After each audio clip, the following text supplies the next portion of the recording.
영국의 한 항공 보안 전문가가 태국 장관과 함께 한국 공항을 조롱했던 일이 화제가 되고 있는데요. 하지만 정작 한국을 직접 경험한 후 그들의 반응이 완전히 달라지면서 전 세계가 주목하고 있습니다. 특히 태국 장관이 한국 공항에서 벌어진 일로 인해 얼굴이 새파래졌다는 소식이 알려지자 많은 사람들이 궁금해하고 있어요. 과연 한국 공항에서 무슨 일이 벌어졌길래 그토록 자신만만했던 태국 장관이 이렇게 변했을까요? 그리고 영국 전문가는 왜 한국 시스템을 쇼라고 비웃었다가 나중에는 극찬하게 되었을까요? 안녕하세요. 저는 리사 핸드릭스입니다. 영국에서 항공 보안 관련 컨설턴트로 일하고 있죠. 유럽 전역의 공항 시스템을 자문해왔던 경험이 있어서 웬만한 공항들의 장단점은 꿰뚫고 있다고 자부합니다. 히드로 공항부터 샤를 드골 공항까지 저는 그들의 보안 시스템과 운영 방식을 직접 분석하고 개선안을 제시해왔어요. 지난달 방콕에서 열린 아시아 교통 포럼에 참석했을 때의 일이었습니다. 무더운 태국의 날씨 속에서 각국의 교통 전문가들이 모여 아시아 지역의 공항 발전 방안을 논의하고 있었죠. 저는 한국 방문 일정을 앞두고 있었는데 태국 교통부 장관인 아난 나육과 비공식 미팅을 갖게 되었습니다. 아난 장관은 동남아시아 교통 분야에서 꽤 유명한 인물이었어요. 카리스마 넘치는 외모에 날카로운 분석력을 겸비한 그는 태국의 교통정책을 10여 년간 이끌어온 베테랑이었습니다. 호텔 라운지에서 만난 그는 처음에는 매우 신사적이었죠. 하지만 한국 공항 시스템 얘기가 나오자 그의 표정이 순간 비웃음으로 바뀌었어요. 한국 공항, 쇼만 있을 뿐이지. 아난 장관이 커피잔을 내려놓으며 말했습니다. 그의 목소리에는 확신에 찬 조롱이 섞여 있었어요. 인공지능 공항이라고 떠들어대지만 결국 인스타그램용 마케팅 아닌가요? 유럽 공항처럼 진짜 시스템 중심이 아니라 말이죠. 솔직히 저도 그의 말에 어느 정도 동조하는 마음이 있었습니다. 한국의 공항 시스템에 대한 소문은 들어봤지만 대부분 화려한 외관과 서비스에 치중된 것 같았거든요. 로봇이 안내하고 홀로그램이 춤추고 면세점이 테마파크 같다는 얘기들이 줄을 이뤘어요. 맞습니다. 한국은 과하게 사람 중심으로 설계했죠. 제가 냉소적으로 맞장구를 쳤습니다. 효율성보다는 고객 만족에만 신경 쓴 것 같아요. 아난 장관의 눈빛이 더욱 날카로워졌어요. 바로 그거예요. 효율성보다는 감성에 치우친 시스템이라고요. 우리 태국 공항도 완벽하진 않지만 최소한 실용적이거든요. 그는 자신 있게 말했습니다. 진짜 공항 시스템이란 보안과 처리 속도가 생명인데 한국은 그런 본질을 놓치고 있어요. 저는 그때 한국의 공항 시스템을 직접 경험해보지 못했기 때문에 그의 말이 어느 정도 맞다고 생각했어요. 유럽에서 일하면서 봐온 공항들은 대부분 기능 중심이었고 불필요한 장식이나 서비스보다는 효율적인 처리에 집중하고 있었거든요. 암스테르담 스이폴 공항의 간결한 동선 설계나 뮌헨 공항의 체계적인 보안 시스템처럼 말이죠. 직접 보면 알 거예요. 얼마나 후진지. 아난 장관이 마지막으로 던진 말이었습니다. 그 순간 저는 한국 공항에 대한 선입견이 더욱 굳어졌죠. 과연 한국의 공항 시스템이 정말로 그들이 자랑하는 만큼 혁신적일까? 아니면 겉만 번지르르한 쇼에 불과할까? 며칠 후 저는 인천공항으로 향하는 비행기에 몸을 맡겼습니다. 창밖으로 보이는 구름들을 바라보며 곧 직접 확인하게 될 한국의 공항 시스템에 대한 호기심과 약간의 의심이 동시에 들었어요. 태국 장관의 말이 맞다면 이번 방문은 한국 공항의 허상을 확인하는 기회가 될 것이었습니다. 인천공항에 도착한 순간부터 뭔가 달랐습니다. 기내에서 내리자마자 느껴지는 질서정연한 분위기가 유럽 공항들과는 확실히 다른 느낌이었어요. 하지만 저는 여전히 회의적이었습니다. 아난 장관의 말이 머릿속에서 맴돌고 있었거든요. 마침 그날 아난 장관도 베트남 출장을 마치고 한국에 경유하게 되었다는 소식을 들었어요. 그는 VIP 방문 일정으로 인천공항에 도착했는데 태국 교통부 장관이라는 지위 때문에 특별한 절차를 거치게 되어 있었습니다. 저는 우연히 그의 모습을 멀리서 볼 수 있었어요. 이 정도가 첨단인가? 아난 장관이 입국장 키오스크 앞에서 비웃으며 말하는 소리가 들렸습니다. 그의 표정에는 여전히 자신감이 넘쳤어요. 태국에서의 지위를 생각하면 당연한 일이었죠. 하지만 그 순간 예상치 못한 일이 벌어졌습니다. 여권을 자동 판독기에 올려놓은 안한 장관의 얼굴이 점점 굳어지기 시작했어요. 기계에서 붉은 불빛이 깜빡이며 경고음이 울렸습니다. 시스템이 그의 입국을 제한하고 있었던 거죠. 인공지능 기반 위기 감지 시스템이 뭔가를 포착한 것 같았습니다. 잠깐. 왜 이게 나한테 작동이 안 되지? 안한 장관의 목소리에 당황스러움이 섞여 있었어요. 그는 자신이 장관이라는 걸 강조하며 직원에게 항의했지만 한국 공항 직원들은 침착하게 절차를 안내했습니다. 저는 멀리서 그 광경을 지켜보며 흥미로웠습니다. 분명히 뭔가 다른 일이 벌어지고 있었어요. 안한 장관은 점점 더 초조해하며 휴대폰을 꺼내 통화를 시도했지만 상황은 나아지지 않았습니다. 그의 얼굴이 창백해지는 게 멀리서도 보였어요. 한편 저는 일반 입국 절차를 밟고 있었는데 한국의 시스템이 얼마나 정교한지 서서히 깨닫기 시작했습니다. 여권 스캔부터 얼굴 인식, 지문 확인까지 모든 과정이 매끄럽게 진행되었어요. 하지만 동시에 보안 검색의 정확도는 제가 경험해본 어떤 공항보다 높았습니다. 안한 장관은 결국 별도의 심사를 받아야 했어요. 그의 여권에 표시된 최근 방문 국가들과 관련해서 추가 확인이 필요하다는 것이었습니다. 저는 그 순간 한국의 공항 시스템이 단순한 쇼가 아니라는 걸 느꼈어요. 이 시스템은 누구든 예외 없이 동일한 기준을 적용하고 있었습니다. 이상하네. 저는 속으로 중얼거렸습니다.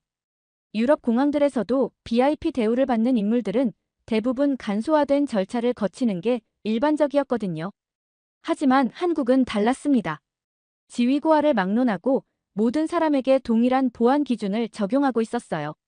안한 장관이 별도 심사실로 안내되는 모습을 보며 저는 처음으로 한국 공항 시스템에 대한 인식이 바뀌기 시작했습니다. 이건 단순한 서비스나 외관의 문제가 아니었어요.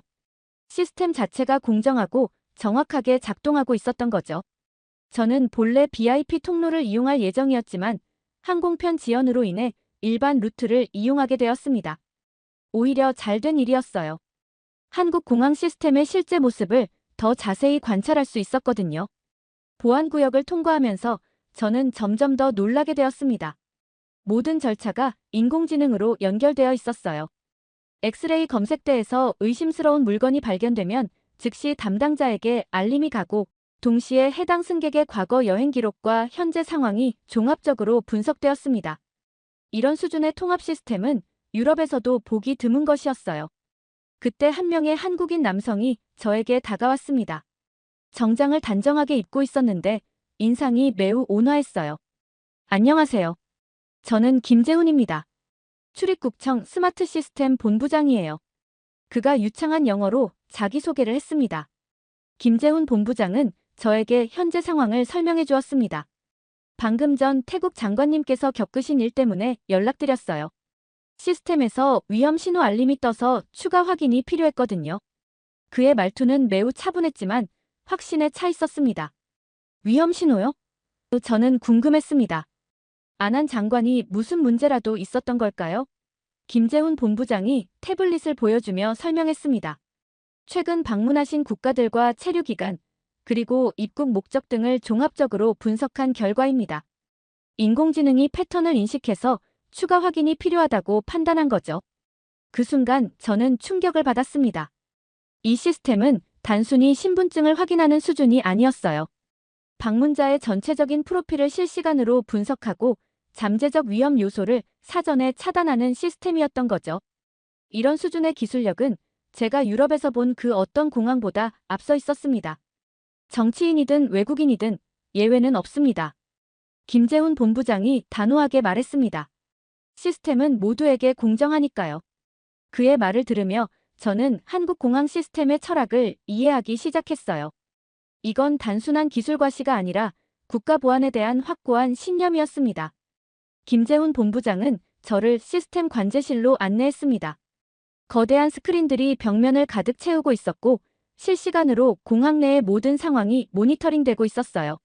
승객들의 동선부터 수화물 처리 상황까지 모든 것이 인공지능으로 관리되고 있었습니다. 보세요. 김재훈 본부장이 화면을 가리키며 말했습니다. 지금 이 순간에도 시스템은 수천 명의 승객을 동시에 분석하고 있습니다. 누가 정상적인 여행객이고 누가 추가 확인이 필요한지 실시간으로 판단하고 있어요. 저는 그 광경을 보며 경악했습니다. 이 정도 수준의 시스템을 구축하려면 엄청난 기술력과 투자가 필요했을 텐데 한국이 이런 수준까지 도달해 있었다는 게 믿기지 않았어요.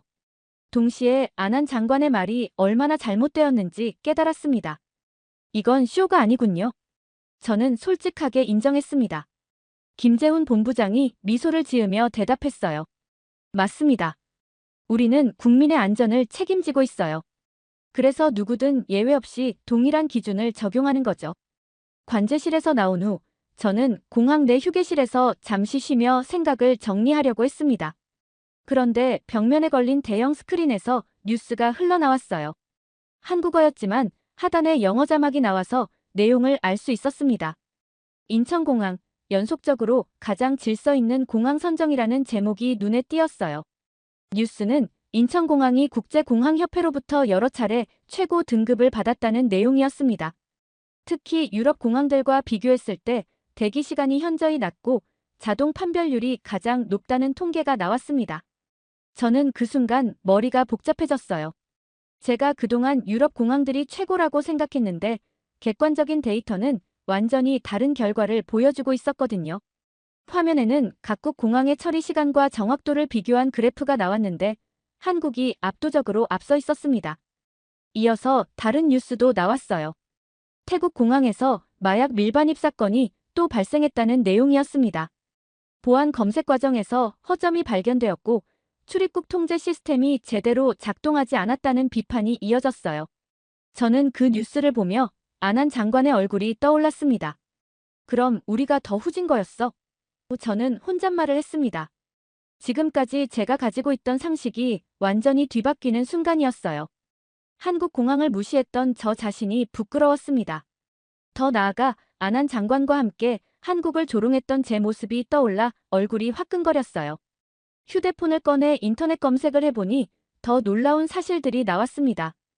인천공항의 인공지능 시스템은 이미 수년 전부터 운영되고 있었고 세계 각국의 공항들이 벤치마킹하러 오고 있었던 거예요. 저는 그동안 얼마나 무지했었는지 깨달았습니다. 특히 놀라운 건 한국 공항의 보안 시스템이었어요. 단순히 금속 탐지나 엑스레이 검색에 그치지 않고 승객의 행동 패턴과 생체 정보를 종합적으로 분석해서 위험 요소를 사전에 차단하는 시스템이었던 거죠. 이런 수준의 기술은 유럽에서도 찾아보기 어려웠습니다. 동시에 저는 태국 공항의 문제점들도 새롭게 인식하게 되었어요. 안한 장관이 자랑하던 실용성이라는 게 사실은 허술함을 감추는 변명에 불과했을 수도 있겠다는 생각이 들었습니다. 마약 밀반입이나 미립국 같은 사건들이 계속 발생하는 것도 시스템의 한계를 보여주는 것이었어요. 저는 그때 비로소 한국 공항 시스템의 진정한 가치를 이해했습니다. 겉으로 보이는 화려함이 아니라 내부에 숨겨진 정교한 기술력과 철학이 핵심이었던 거죠. 모든 사람을 동등하게 대우하면서도 보안은 절대 타협하지 않는 시스템. 이것이야말로 진정한 선진국의 모습이 아닐까 생각했습니다.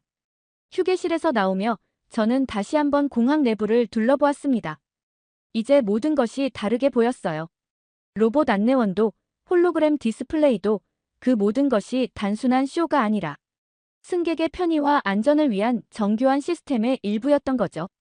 다음 날 저는 김재훈 본부장의 제안으로 한국의 스마트 통합관제센터를 방문하게 되었습니다.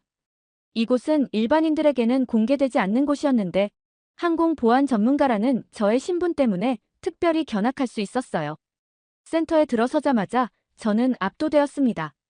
거대한 곡면 스크린들이 천장까지 이어져 있었고 실시간으로 한국 전역의 공항 상황이 모니터링되고 있었어요. 인천공항뿐만 아니라 김포공항, 부산공항까지 모든 공항의 데이터가 하나의 시스템으로 통합되어 있었습니다. 수십 명의 전문가들이 각자의 모니터 앞에서 집중하고 있었죠. 이곳에서는 매일 수만 명의 승객 데이터를 실시간으로 분석합니다. 김재훈 본부장이 설명했습니다. 얼굴 인식부터 행동 패턴 분석까지 모든 것이 인공지능으로 처리되고 있어요. 하지만 가장 중요한 건 사람입니다. 저는 그 말이 무슨 뜻인지 궁금했어요. 김재훈 본부장은 한 화면을 가리키며 계속 설명했습니다. 보세요. 인공지능이 아무리 정교해도 최종 판단은 사람이 합니다. 기계는 데이터를 분석하지만 사람은 상황을 이해하거든요. 화면에는 실시간으로 승객들의 얼굴 정합률과 출입국 통계가 나타나고 있었습니다. 정확도가 놀라울 정도로 높았어요. 하지만 더 인상적인 건 이 모든 시스템이 국민 보호를 최우선으로 한다는 철학이었습니다. 단순히 효율성만 추구하는 게 아니라 안전을 기반으로 한 효율성을 추구하고 있었던 거죠. 공항은 국가의 문입니다. 김재훈 본부장이 진지하게 말했습니다. 그래서 사람보다 더 정확해야 합니다. 하지만 동시에 사람보다 더 따뜻해야 하고요. 그의 말을 들으며 저는 한국 공항 시스템의 진정한 목표를 이해했습니다. 이 시스템의 놀라운 점은 정확도뿐만 아니라 형평성이었어요. 부자든 가난한 사람이든 유명인이든 일반인이든 모든 사람에게 동일한 기준을 적용했습니다. 어제 안한 장관이 겪었던 일이 바로 그런 예였죠. 그의 지위와 상관없이 시스템은 객관적으로 판단했던 거예요. 관제센터의 또 다른 화면에서는 전 세계 공항들과의 비교 데이터가 나오고 있었습니다. 처리 시간, 정확도, 승객 만족도 등 모든 지표에서 한국이 최상위권을 유지하고 있었어요. 특히 보안 사고 발생률은 거의 제로에 가까웠습니다. 이 정도 수준의 시스템을 구축하는데 얼마나 오래 걸렸나요? 저는 궁금했습니다. 김재훈 본부장이 잠시 생각하더니 답했어요. 약 8년 정도 걸렸습니다. 처음에는 많은 사람들이 의심했어요. 너무 이상적이라고 생각했거든요. 저는 그 말을 들으며 부끄러웠습니다. 저 역시 한국의 시스템을 의심했던 사람 중 하나였거든요. 하지만 이제 직접 보고 나니 이것이 얼마나 대단한 성취인지 알 수 있었습니다. 단순히 기술적인 발전이 아니라 사회 전체의 의식 변화가 필요한 일이었던 거죠. 가장 어려웠던 건 기술 개발이 아니라 사람들의 인식 변화였어요. 김재훈 본부장이 말했습니다. 모든 사람이 동일한 기준을 적용받는다는 걸 받아들이는 게 쉽지 않았거든요. 하지만 지금은 모든 국민이 이 시스템을 자랑스러워합니다. 관제센터를 둘러보며 저는 한국 공항 시스템이 단순한 기술의 집합이 아니라는 걸 깨달았어요. 이건 한국 사회의 가치관과 철학이 반영된 종합적인 시스템이었습니다. 질서와 공정성, 그리고 모든 사람에 대한 존중이 기술과 만나 만들어낸 결과물이었던 거죠. 이틀 후, 저는 공항에서 예상치 못한 장면을 목격했습니다. 안한 장관이 태국으로 돌아가기 위해 출국 수속을 밟고 있었는데 그의 표정이 처음 왔을 때와는 완전히 달랐어요. 자신만만했던 모습은 온데간데 없고 어딘가 위축되어 보였습니다. 출국장 근처에서 한국 기자들이 그에게 간단한 인터뷰를 요청했어요. 안한 장관은 처음에는 거절하려다가 결국 응했습니다. 저는 멀지 않은 곳에서 그 모습을 지켜보고 있었죠. 한국 공항 시스템에 대한 소감을 말씀해 주세요. 기자가 질문했습니다. 안한 장관은 잠시 망설이더니 깊게 한숨을 쉬었어요. 그의 얼굴에는 복잡한 감정이 교차하고 있었습니다. 솔직히 말씀드리면 안한 장관이 말을 시작했습니다. 처음에는 회의적이었습니다. 한국의 시스템이 과연 실용적일까 의심했거든요. 하지만 직접 경험해보니 완전히 다른 차원의 시스템이었습니다. 기자가 좀 더 구체적으로 설명해달라고 요청했어요. 안한 장관은 잠시 주변을 둘러보더니 계속해서 말했습니다. 이곳에선 내가 장관인지도 소용없더군요. 시스템 앞에서는 모든 사람이 동등합니다. 그의 목소리에는 처음으로 겸손함이 묻어났어요. 그게 나쁜 건 아닙니다. 안한 장관이 계속했습니다. 오히려 이런 공정한 시스템이 진정한 선진국의 모습이 아닐까 싶어요. 태국도 배워야 할 점이 많습니다. 저는 그 순간 깜짝 놀랐습니다. 며칠 전까지만 해도 한국을 조롱했던 그가 이렇게 솔직하게 인정하다니요. 기자들도 예상하지 못했던 반응이었는지 서로 눈을 마주치며 놀란 표정을 짓고 있었어요. 특히 인상 깊었던 건 질서에 대한 존중이었습니다. 안한 장관의 말이 이어졌어요. 시스템이 완벽해도 그걸 운영하는 사람들과 이용하는 국민들이 질서를 존중하지 않으면 소용없거든요. 하지만 한국은 달랐습니다. 인터뷰가 끝난 후 안한 장관은 출국장으로 향했습니다. 그런데 출국 게이트 앞에서 예상치 못한 행동을 했어요. 주변에 있던 한국공항 직원들을 향해 짧지만 깊게 고개를 숙인 거예요. 그 모습을 본 직원들도 정중하게 인사를 받았습니다. 저는 그 광경을 보며 감동받았어요. 권위적인 정치인이었던 안한 장관이 한국에서 며칠을 보내며 겸손함을 배운 것 같았거든요. 한국의 공항 시스템이 그에게 준 건 단순한 불편함이 아니라 깨달음이었던 거죠. 출국장을 떠나는 안한 장관의 뒷모습을 보며 저는 한국 공항 시스템의 진정한 힘을 깨달았습니다. 이 시스템은 단순히 효율적으로 사람들을 처리하는 게 아니라 모든 사람에게 동등함과 질서의 가치를 가르쳐주고 있었던 거예요. 며칠 전 방콕에서 한국을 무시했던 안한 장관이 이제는 한국에서 배운 교훈을 가슴에 품고 돌아가고 있었습니다. 저 역시 마찬가지였어요. 처음 한국에 왔을 때의 편견과 지금의 생각은 완전히 달랐으니까요. 한국 공항에서 보낸 며칠은 저에게도 큰 변화를 가져왔습니다. 기술과 시스템에 대한 새로운 관점을 갖게 되었을 뿐만 아니라 진정한 선진국이 무엇인지에 대해서도 다시 생각해 볼 수 있었어요. 화려한 외관보다는 공정한 시스템, 특권보다는 평등, 그리고 개인의 편의보다는 전체의 질서를 우선시하는 가치관이야말로 진정 중요한 것이었습니다. 영국으로 돌아온 후 저는 런던에서 열린 유럽 공항 보안 컨퍼런스에 참석했습니다. 이 자리에는 유럽 각국의 공항 관계자들과 보안 전문가들이 모여 있었어요. 제가 발표자로 나서게 된 주제는 바로 아시아 공항 시스템의 혁신 사례였습니다. 발표 전날 밤, 저는 한국에서의 경험을 정리하며 프레젠테이션을 준비했어요. 한국에 가기 전에 저라면 분명히 다른 내용으로 발표했을 겁니다. 하지만 이제는 완전히 다른 관점에서 이야기할 수 있었죠. 발표 당일, 강당은 유럽 공항업계의 주요 인사들로 가득 찼습니다. 저는 마이크 앞에 서서 깊게 숨을 쉬었어요. 이번 발표는 단순한 정보 전달이 아니라 제 자신의 고백이기도 했거든요. 안녕하세요. 저는 리사 핸드릭스입니다. 발표를 시작하며 저는 청중들을 둘러보았어요. 오늘은 한국의 인천공항에서 직접 경험한 이야기를 들려드리려고 합니다. 하지만 먼저 제 편견에 대해 솔직히 고백해야겠네요. 청중들이 조금 놀란 표정을 지었어요. 보통 이런 컨퍼런스에서는 기술적인 내용만 다루거든요. 하지만 저는 개인적인 경험부터 이야기하기로 했습니다. 한국에 가기 전까지 저는 한국 공항이 겉만 번지르르한 쇼라고 생각했습니다. 제가 솔직하게 말했어요. 로봇과 홀로그램, 화려한 면세점들이 전부라고 여겼죠. 하지만 직접 가보니 완전히 틀렸더군요. 화면에 인천공항의 통합관제센터 사진을 띄우며 설명을 이어갔습니다.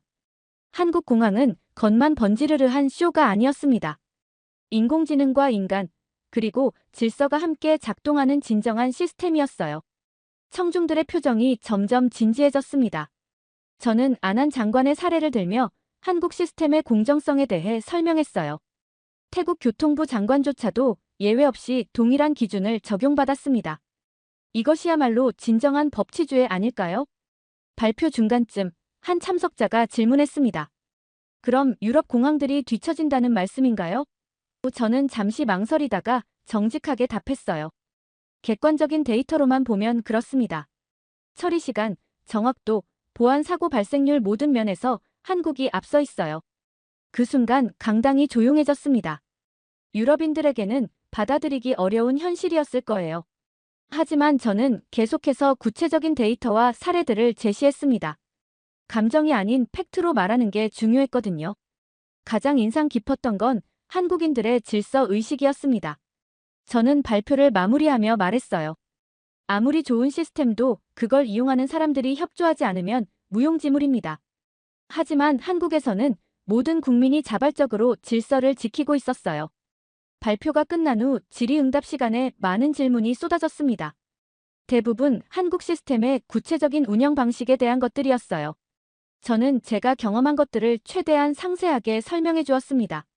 결론적으로 말씀드리면 우리가 배워야 할 것은 한국의 기술이 아니라 철학입니다.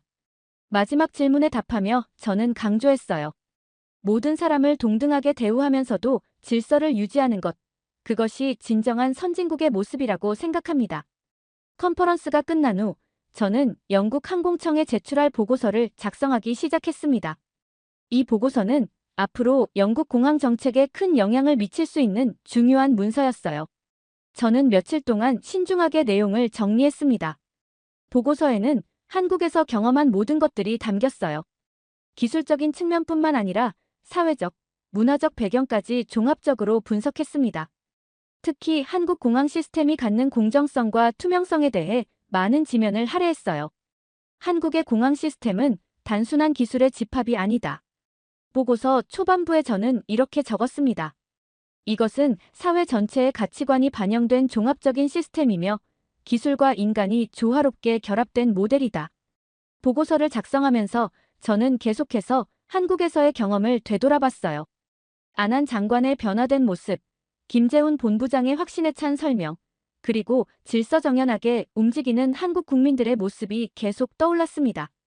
특히 인상 깊었던 건 한국 시스템의 예측 가능성이었어요.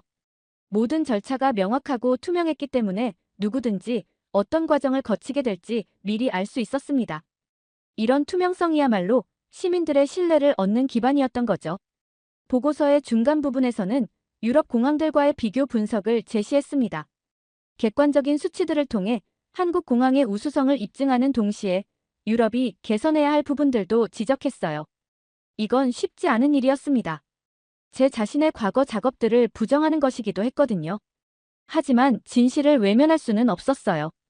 데이터는 명확했고 제가 직접 경험한 것들도 부인할 수 없었습니다. 한국 공항 시스템이 현재 세계 최고 수준이라는 것은 객관적인 사실이었어요. 보고서의 마지막 부분에서 저는 영국이 나아가야 할 방향에 대해 제안했습니다. 단순히 한국의 기술을 모방하는 것이 아니라 그들의 철학과 가치관을 이해하고 영국의 상황에 맞게 적용하는 것이 중요하다고 강조했어요. 며칠 후 보고서가 완성되었습니다. 총 50여 페이지에 달하는 분량이었는데 제 인생에서 가장 솔직하고 정직한 보고서였어요. 마지막 문장을 적으면서 저는 잠시 펜을 멈췄습니다. 인천공항은 인공지능이 질서를 설계하고 국민이 그 질서를 존중하는 곳이다. 이것이 제가 한국에서 얻은 가장 중요한 깨달음이었어요. 기술 그 자체가 아니라 기술과 인간이 만나 만들어내는 조화로운 시스템이야말로 진정한 혁신이었던 거죠. 보고서를 제출한 후 저는 창밖을 바라보며 생각에 잠겼습니다. 한국에서의 경험은 제게 단순히 새로운 기술을 배우는 기회가 아니라 인생관을 바꾸는 계기가 되었어요. 앞으로 제가 하는 모든 일에서 한국에서 배운 공정성과 질서의 가치를 잊지 않으려고 합니다. 몇 주 후 영국 항공청에서 제 보고서를 바탕으로 한국과의 기술 협력 방안을 검토하기 시작했다는 소식을 들었어요. 작은 변화였지만 저에게는 매우 의미 있는 일이었습니다. 한국에서 받은 감동이 실제 정책으로 이어질 수 있다는 희망을 갖게 되었거든요. 지금도 저는 가끔 인천공항에서의 그 며칠을 떠올립니다.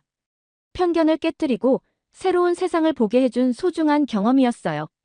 그리고 앞으로도 계속해서 열린 마음으로 세상을 바라보려고 합니다. 한국이 저에게 가르쳐준 가장 큰 교훈이니까요. 지금까지의 사연 어떻게 들으셨나요? 재밌게 들으셨다면 댓글로 남겨주세요. 추첨을 통해 커피 쿠폰들 보내드립니다. 다음에 더 재밌는 사연으로 돌아올게요. 감사합니다.